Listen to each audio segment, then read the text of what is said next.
আসসালামু আলাইকুম, কি অবস্থা, কেমন আছেন সবাই? আশা করি সবাই ভালো আছেন।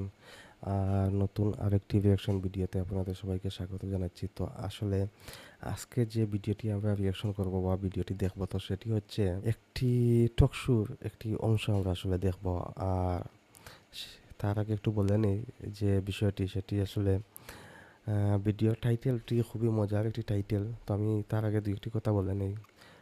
সেটি হচ্ছে বর্তমান সময়ে আমাদের বাংলাদেশে যে কয়েকজন আসলে ইউটিউবার আছেন বা সামাজিক যোগাযোগ মাধ্যমে প্রতিনিয়ত কথা বলে যাচ্ছেন, তাদের মধ্যে একজন হচ্ছেন পিনাকি ভট্টাচার্য। ওনাকে আমরা সবাই চিনি।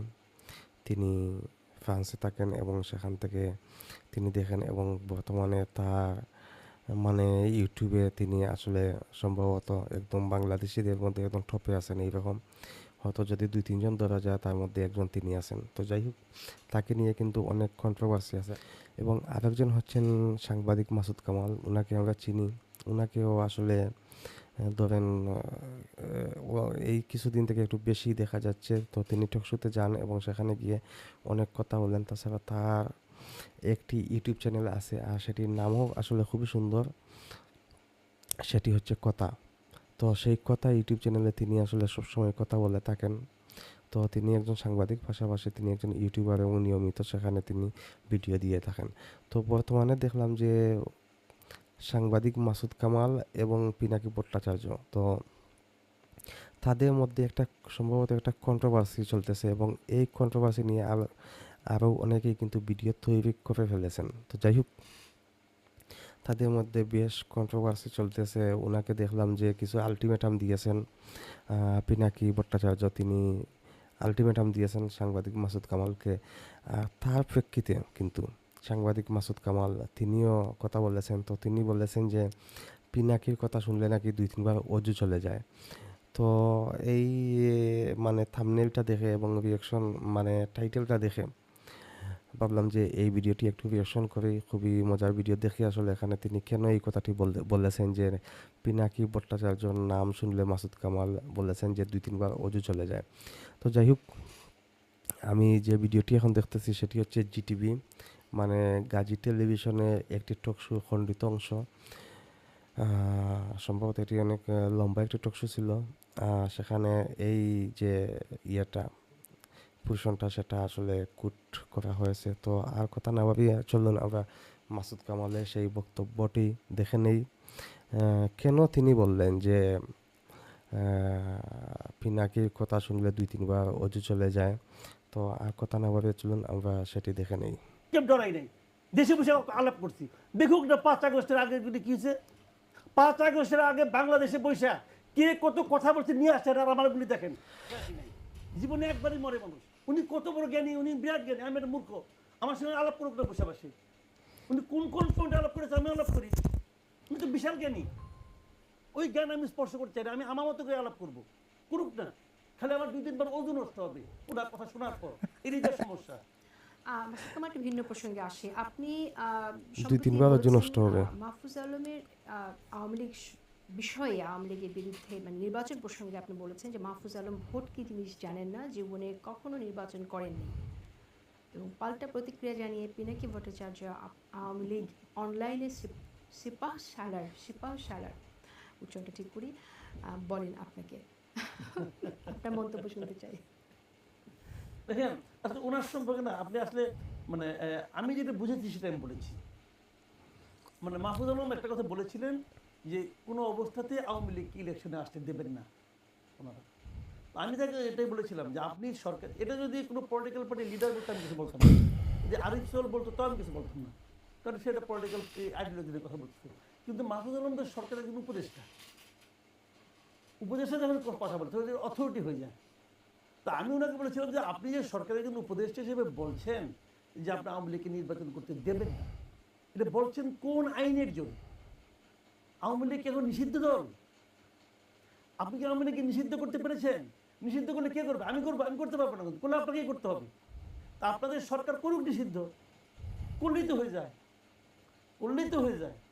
আপনারা একটা ছাত্র সংগঠনকে নিষিদ্ধ করছেন, নিষিদ্ধ করার পরে আমার পছন্দ হোক বা না হোক নিষিদ্ধ তো আপনি করছেন, করার পরে সংগঠনের নামই আমি উচ্চারণ করি না, আমি নামই বলি না ওটা।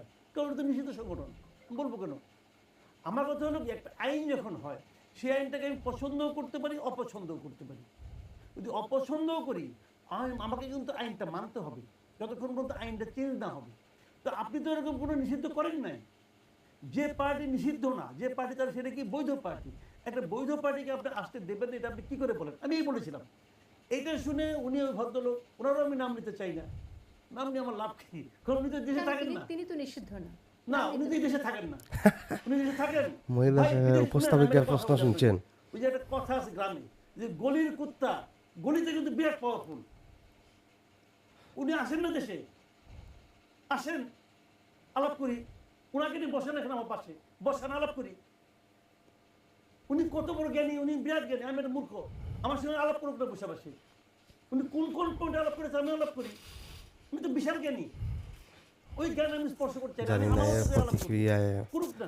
পিনাকি খালি আমার ভট্টাচার্য বিরুদ্ধে অজুহাত কোন হবে। বোমা ওনার ছাড়বেন, কথা শব্দ শোনার পর বোমা এরই যা সমস্যা, আল্লাহ জানে। আর কিছু হবে না। ওনার কথা তো একটা ফ্যামিলির দুইজন লোক বসে একসঙ্গে শুনতে পায় না, দুই ভাই বসে একসঙ্গে শুনতে পায় না। ওই চটি বই সব জায়গায় চলে, ওগুলো আমাকে বুঝায় না। উনি তো ওই ভাষায় আলাপ করে, ওনার সঙ্গে আমি কি আলাপ করবো?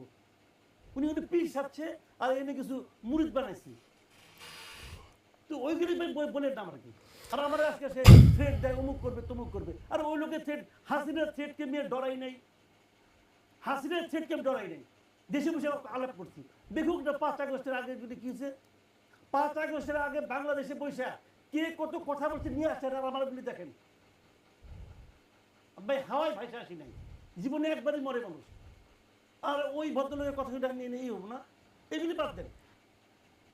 তো যাই হোক, ভিডিওটি দেখলাম এবং একটি কথা আমার মনে হলো যে বর্তমানে একসময় দেখতাম যে আমাদের আওয়ামী লীগের নেতারা আছেন, ওনারা কিন্তু খেলা হবে এইসব ডায়লগ দিয়ে মাঠ গরম করতেন। তারপরে যেমন বিএনপি মির্জা ফখরুল সাহেব সহ মানে ওনারা মাঠ গরম করতেন। তো এখন আসলে যেহেতু এক পক্ষ নাই আর অন্য পক্ষ তেমন মানে বক্তব্য দিচ্ছেন, কিন্তু আসলে যেহেতু এখন আবারও মানে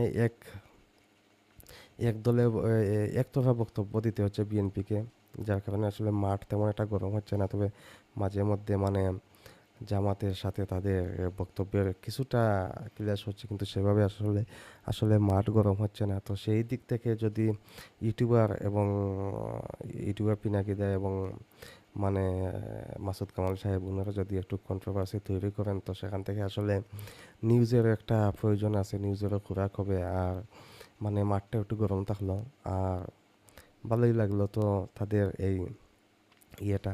তো যাই হোক, আশা করব যে আসলে যতদিন যাবে এইসব মানে কন্ট্রোভার্সি আরও বাড়তেই থাকবে। তবে আশা করব এটা মানে এই সামাজিক মাধ্যম যোগাযোগ মাধ্যম পর্যন্ত সীমাবদ্ধ থাকবে। আসলে ব্যক্তিগতভাবে মানে আক্রমণ বা ইয়ে করাটা এগুলো আসলে ঠিক না। তো যাই হোক, পিনাকি দা যেভাবে মানে মাসুদ কামালকে বলেছেন, মাসুদ কামালও কিন্তু একটুও ছাড় দেন নাই। তিনিও অনেক শক্তভাবে কিন্তু কথা বলেছেন যে একটি উদাহরণ দিয়েছেন যে গলির কুত্তা তার গলিতে অনেক মানে পাওয়ার থাকে, এরকম বলেছেন। আবার বলেছেন মানে শেখ হাসিনার সময় দেশে বসেই কথা বলেছি, আর উনি তো মানে ফ্রান্সে ছিলেন। তো যাই হোক, অনেক কথাই বলেছেন। আর এটা নিয়ে তেমন কিছু বলার নেই। দুজনের ভিডিওই দেখি, মাঝে মধ্যে দেখি, কারণ যেহেতু বাংলাদেশে থাকি তো দেশ নিয়ে তো আর তেমন কিছু আমাদের ইয়ে নাই। তো ওনারা কথা বলেন, তাদের কথা দেখি শুনি, এটাই। আর আজকের ভিডিওটি আসলে এখানে আমার কোনো কৃতিত্ব নাই, আমি রিয়াকশন করেছি। আর আমি মূল লিঙ্কটি আমি দিয়ে দিব ডেসক্রিপশন বক্সে, সেখান থেকে আপনারা দেখে নিতে পারেন। আর এই বিষয়ে আপনাদের মতামত জানিয়ে কমেন্ট করতে পারেন, কেমন লেগেছে সেটি জানিয়ে কমেন্ট করতে পারেন। তো যাই হোক, ওনাদের এই মিষ্টি মিষ্টি বিতর্ক চলুক, আমরা দেখি এবং আমরা মাঝে মধ্যে রিয়াকশন ভিডিও বানাবো, সেখান থেকে আমরা 2টি ভিউ পাবো, সুবিধা কি। তো যাই হোক, আজকের ভিডিওটি এখন পর্যন্তই। আপনারা সবাই ভালো থাকুন, সুস্থ থাকুন এবং এখন রমজান মাস চলতেছে, সিয়াম সাধনার মাস চলতেছে। তো আশা করব যে আপনার আশপাশ পরিষ্কার রাখবেন, আপনার সমাজ পরিষ্কার রাখবেন এবং মানুষের জন্য ভালো কিছু করবেন। এবং অবশ্যই আপনার আশেপাশে যদি অনেক মানে আছেন নিম্নবিত্ত মানুষ থাকতে পারেন, তো তাদেরকেও সহযোগিতা করবেন। সবাই মিলেমিশে সুন্দর করে আমরা আমাদের দেশটাকে গড়ে তুলবো এবং অবশ্যই এই রমজান মাস যাতে আসলে কেউ কষ্ট না করেন সেদিকেও আমাদের সবাইকে খেয়াল রাখতে হবে। এই প্রত্যাশায় আজকের ভিডিওটি এখন পর্যন্তই। দেখা হবে নেক্সট রিঅ্যাকশন ভিডিওতে। সেই পর্যন্ত আপনারা সবাই ভালো থাকুন। আল্লাহ হাফিজ।